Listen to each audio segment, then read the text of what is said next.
everyone, I am Ashwin Madhan and this is the Bridge Rectifier project.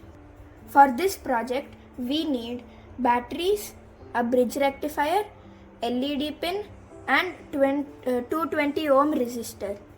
And we need a few alligator clips.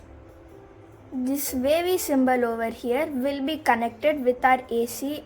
So, we will use both the negative and positive terminals of the battery to connect to it over here. We have to connect it like this to the battery. Now we have to connect one of the alligator clip to the positive terminal and one of the alligator clip to the negative terminal.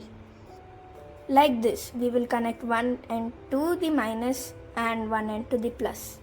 Now you have to connect the positive terminal which is attached to the bridge transformation to the resistor on the breadboard like this, and then the one connected to the negative terminal should be attached to the LED's negative terminal.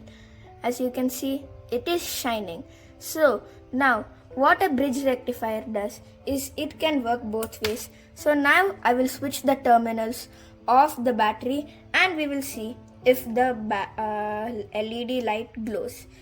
Now as I have changed this, we'll see if the LED light glows, and it glows. That is the working of a bridge rectifier.